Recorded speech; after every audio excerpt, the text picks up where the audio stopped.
Yep, it's that time again. It's time for more beginner's tips. My name is grubbz and I make eternal return content for new players. Why? Because I love the game and I want you to love the game and I want you to have a good time playing the game, and sometimes learning this game is a little bit difficult. So I'm not going to beat around the bush with this one. We're just going to get right into it, and yeah, here we go.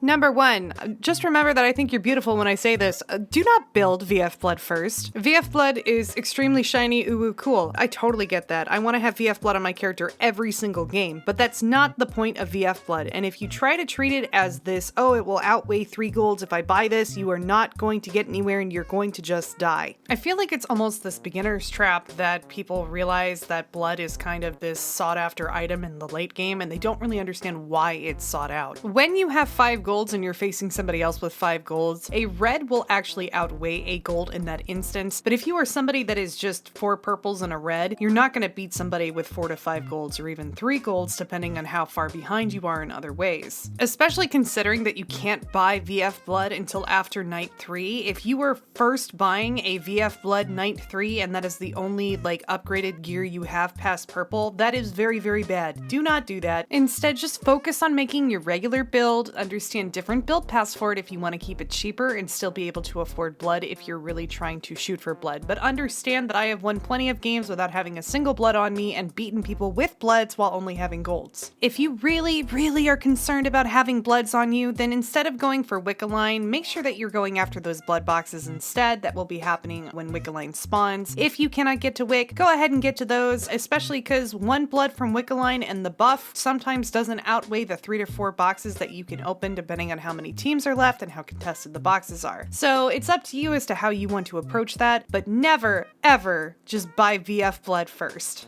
Tip number 2 is a habit that you should just get into doing, and that is using your abilities to check out bushes. If you start doing it early, it will become second nature and you won't even think about doing it. I know on certain characters I have that muscle memory down. For example, on Nathapon, I have a tendency to check every bush that I pass through, and it's a remarkably good habit to have. Especially as you start climbing through the ranks, more and more people will be hiding in bushes trying to catch you, especially when it comes to later in the game. People that have a lot of experience with the game know exactly where the CCTV cameras are, so they will avoid them, and they will make sure to be silent so that no pings will occur, leaving them available to hide into a bush and catch you unaware. Especially in games when you're starting to get to day 4 and night 4 and there are still 8 to 7 teams left, you have probably used a lot of cameras by that point, and one way to minimize that is to use your abilities to safely approach a bush. Even melee characters like Leon can still use his Q in order to check out a bush effectively, so try to figure out what abilities work best for you when it comes to approaching a bush and to do it safely. Don't be afraid to spam your abilities. Make sure it's something with a low cooldown and not too mana extensive and not integral to your kit, where if you miss it, you will absolutely be out of rotation, especially if you are approaching a CCTV console or you are approaching a credits kiosk or any kind of objective. Make sure you are checking those bushes nearby to ensure that you are not going to get ganked. Number 3 is another vision thing, and it is don't be afraid to buy cameras if you think it is necessary. There are only so many bats on the map, guys. There are only so many cameras that your teammates are going to let you have without them grabbing them themselves, and sometimes, depending on how sweaty the game is, you're going to need more cameras. I have personally started buying a lot of recon drones in order to keep myself going and to keep myself safe, especially when I'm playing somebody like Takuya, where if she gets caught out, she's pretty much dead. I have found myself buying cameras earlier and earlier into the game, not just leaving it for the late game in order to keep myself safe, and it is something that you should not shy away from. Obviously, don't spend all of your money and be reasonable with it, but if you find yourself requiring a camera because you don't feel like an area is safe or you are unsure, then do not hesitate and go ahead and buy it. Sometimes you feel the blessing of RNGesus in the form of binoculars and gunpowder at every single bat that you kill, which is very frustrating. Obviously, spend the 25 credits and go ahead and upgrade it, as you will already be doubling your cameras if you just purchase one of them for the 25 credits. I personally lean towards making recon drones because I like being able to look ahead, but in all honesty, you should build whatever it is that your heart desires or whatever resources you have on hand. All forms of cameras are viable, of course, so make sure that you are keeping plenty of them on hand, especially going into the late game so you can keep yourself and your team safe.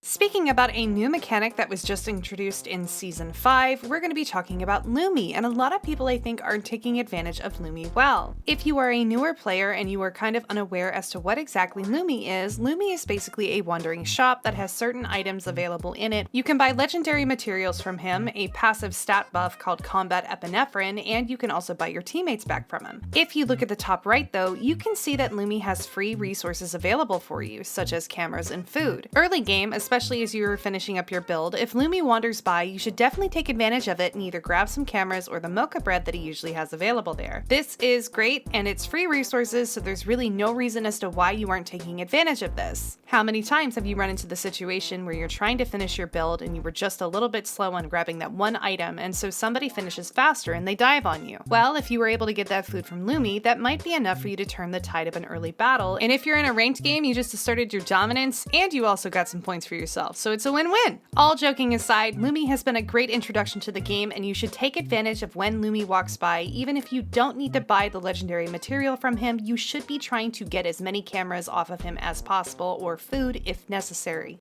This next tip is honestly surprising to me with how many veteran players I've seen not understand the core concept of this, and maybe because I come from a League background where the items are very similar, I never struggled with this, so I never considered this to be an issue. But unique passives do not stack. The biggest example of this is Holy Orders and Persona. The passive for both of those abilities is that you get plus 30% skill amplification. The problem is that they are both expensive items using a 4 score, and if you buy them and you are doubling up the unique passive, you are not going to get the bonus twice. Pay attention to what you are building or what your build is calling for, and try to be smart and read the passives on them. There are alternative headpieces that you can purchase, such as the Black Death and Cyberstalker if you are going a skill amplification build. Try to figure out which one would work best for you, or go to dak.gg and try to figure out what people are building there as an alternative and use that instead.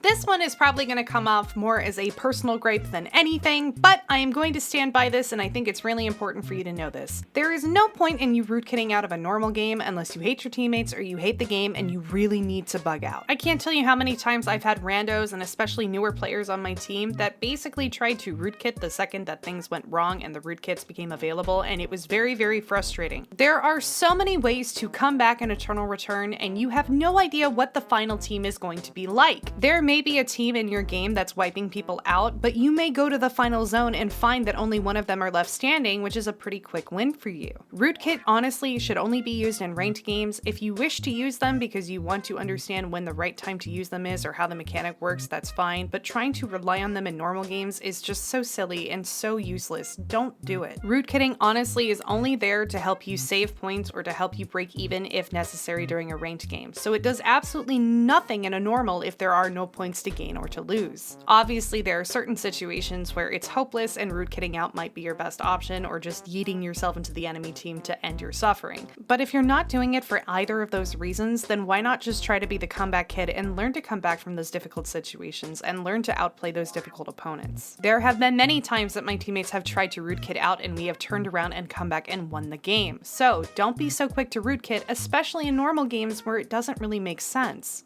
One of the things that you have to worry about in this game that you don't have to worry about with League is actually time management. There is a limited window to get yourself in the proper position to take objectives depending on whether it is day 2 or day 3. And sometimes people are right there and they look delicious and you want to kill them and you want to get the points, but I promise you, sometimes just going for your build is better. This is especially important when it comes to the early game around day 2. Reason why is because those early game materials are so important to get your build going, and unless you get those, you usually are going to spend the most of day 2 farming. There is nothing wrong with farming, of course. I think that farming is a very viable option, but the truth of the matter is that you want to be farming and sparring with people, and if you are not able to claim those materials because you sparred too early and you missed your window, then that's a problem. So I'm telling you this not because I don't want you to spar with people, but because I want you to pick your battles wisely when it comes to your time management. Remember to keep a time on the day-night cycle, try to figure out what your next objective is and try to path towards it, but be smart and know that if you need to engage in a fight, that you have enough time to complete the fight or run away and move on to the next objective as needed.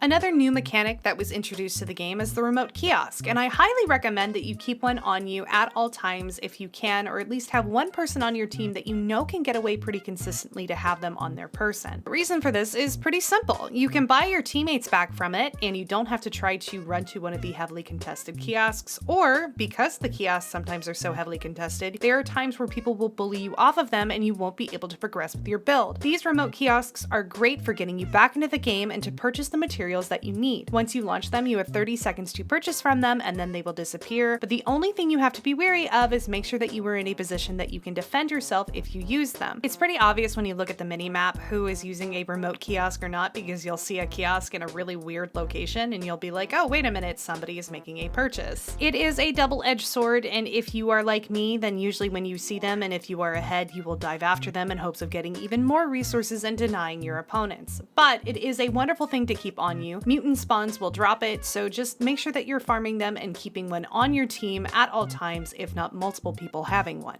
Here is another tip for you that actually involves vision yet again. Bats' bodies will actually provide you vision until their bodies despawn. So if you are to lead a bat to a bush and kill it there, it will effectively act as a camera for you until the body will despawn. This is really crazy, and thank you Dog Pet Kid for letting me know about this. I had no idea that this was a thing until recently, but a good tip to know nonetheless. This last tip might be something a little trolly, and it's definitely something that makes my heart happy whenever I can pull it off, and it's not a situation that happens often. Imagine you're about to go into a battle zone and you have 3 seconds left and the bear you just killed has given you a shiny. Well, now you have this tree and you don't know what to do with it. You can't build with it right now because you're trying to hold on to it for a 4 score, and you don't have the money or the materials to slam it right away, and neither of your teammates do. Well, what do you do with it? You put it in a box. If you put it in a box and you come back to it after the battle zone, it will still be there even if you died. Whereas if you died in the battle zone with it on your person, you're going to be leaving it for the enemy team. You may need to be careful because the box might be full of materials. I usually take out something just to ensure that there is a slot available for that material to hide in there. And if you're really smooth, sometimes during a fight you can walk near a box and drop it in there really fast, but I highly recommend you don't try this unless you're very, very confident, because usually when you're standing in front of a box looking stupid, people know that you're going to be putting something away. Like I said, this situation doesn't happen often, but there are times where you find yourself in a situation where you don't know what to do with that item and you don't want to lose it because you know you're gonna die. So what do? Put it in the box. You'll come back to it. Just ping the box so your teammates know and let them know that you've put whatever material it is in there, and usually somebody will come and find it later. And there you go, my guys, more tips for you. Hopefully it was helpful. Maybe as a veteran player, you might have learned something. If you liked the video, please consider giving it a thumbs up. If you have any comments or tips for other players, please leave them in the comments below. I read all of them. I try to respond to all of them if I can. I love hearing from you guys, and it means so much to me when you guys leave a comment. It really is just a bright spot on my day. If you are new to Eternal Return and you're trying to find a home to come and play with other people, I have a Discord. It's called Eternal Connections, and it's specifically for new players to find other players to play with, and actually we have veteran players as well that are starting to slowly join in, especially from the higher ranks. Hello, I see you, I notice you, and I love you. Welcome to the Discord. We have weekly events, we have monthly events, we have tournaments, we have in-house games, and we have a lot of stuff planned coming up here within the next few months. So please, if that sounds interesting to you, go ahead and click that link down in the description box and join in. We would be so happy to have you. We have tons of sweet and wonderful people there that just want to help people learn the game and will help you with characters and builds and all sorts of stuff. So please, if that sounds interesting, go ahead and give that a click and go ahead and join us. And if you found the video interesting or informative, or you just like the general vibe, go ahead and hit that subscribe button and come along for the ride. I have some new videos in the works that are not just geared towards new players. I actually have some collaboration videos that I have in the background that I've been working on for a while, so I'm very, very excited to share that all with you. And if you are a new player, feel free to go check out those playlists that I have, because they are just there to help out new players just like you. And as always, thank you very much for watching. It means so much to me. And yeah, that's it. Bye!